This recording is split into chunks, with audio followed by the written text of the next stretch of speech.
In this video, I want to talk about what I would eat if I was diagnosed with COVID-19 coronavirus. Well, the first thing to know about that is that the pre-existing conditions greatly increase your risk of not just in the susceptibility to getting the virus, but in the complications and even the death rate.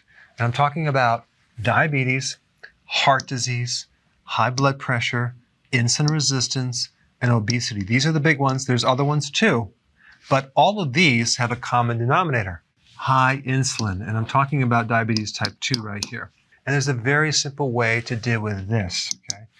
What you do is you go on a low carb diet, okay? And we're talking the ketogenic diet, moderate protein, high fat. High fats in the diet are totally fun to do as long as you keep your carbohydrates low. And of course, I always recommend the healthy version of the ketogenic diet. I put a link down below if you want to know what that is and how to do it. Getting on the diet will greatly help support healthy insulin levels. Now, the other things I would do, I would start to consume food high in zinc. And I just want to say that anything I say in this video is not meant to diagnose or replace your medical care or provide a treatment for the coronavirus. Check with your doctor before taking any of this advice. There's a huge association between having enough zinc in your body and having your immune system work properly. Almost at every single level of your immune defenses, zinc is involved. And if you wanted to know what foods are highest in zinc, oysters are the #1 food. Other shellfish would be another option, red meat, cheese. There's other foods, but these have probably the most zinc. Zinc is very, very important in supporting a healthy thymus gland. And the thymus is a training camp for certain immune cells. So it's very, very important. And if you're deficient in zinc, your thymus actually shrinks. The next thing I would do is make sure I have enough vitamin D. You can get that in cod liver oil, salmon, fatty fish, but it's very, very difficult to consume foods and get the amount of vitamin D that you need. So I would highly recommend getting enough sun. 20 minutes every single day would give you enough vitamin D, because vitamin D is what's called an immune modulator. So it keeps the immune system from overreacting. Where you have so much inflammation and collateral damage, it could damage your lungs and other tissues. So vitamin D is very, very important in keeping the immune system at a balanced level.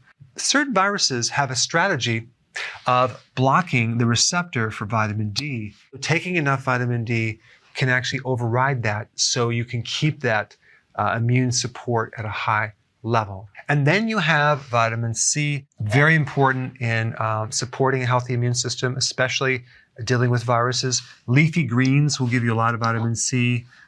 Sauerkraut. If you actually make your own sauerkraut or get a high quality sauerkraut from either a farmer's market or the health food store, you could get a tremendous amount of vitamin C, sometimes 700 milligrams. And really all you need is between 70 and 90 milligrams as the RDA. Now, of course, that doesn't account for all types of sauerkraut because there's different versions, but I'm just talking at the high end. We're starting at 700, and it's probably going to go down from there. Berries are a good source of vitamin C as well.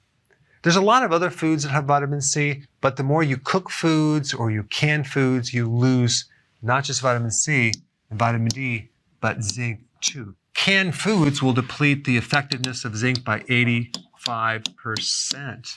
And by the way, if you think that you're going to consume like orange juice for your vitamin C, you're mistaken, because they pasteurize or use high temperatures and cook the orange juice that destroys the vitamin C. The vitamin C that you would have in that orange juice is usually coming from an added synthetic version of vitamin C called ascorbic acid. And it's my opinion that is definitely not the same as the vitamin C that comes from actual fruits and vegetables. And lastly, let's talk about this thing called stress.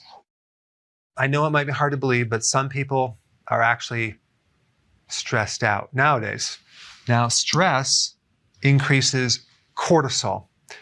Cortisol, chronically elevated, as in long-term stress, can severely affect your immune system. It causes your lymphatic system to shrink. It makes your lymph nodes decrease. It decreases the antibody production, so you lose your ability to fight infection. It also greatly increases your susceptibility to getting viruses and bacteria. I would actively and aggressively do what I can to keep stress at a minimum, and that would definitely include not watching the news so much, because there's so many messages that are all about doom and gloom, bad news over and over and over, fear, fear, fear. Guess what that does to the immune system? It really makes the person way more susceptible to getting the infection as compared to not being in that state of worry and anxiety. If you actually trace it back to right before they got that infection, I would say nearly 100% of the time they had a stress event. Stress is a huge trigger to not only being susceptible to viruses, but activating viruses that are already inside your body. This explains why people, when they get stressed, they have shingles, they get herpes, they get all sorts of other health problems. We have getting on the right diet to minimize these conditions right here, eating foods high in the 3 most important nutrients, and lowering stress. And lastly, if you haven't seen my videos on the nutrients or these conditions here, I put the videos up right here. Check them out.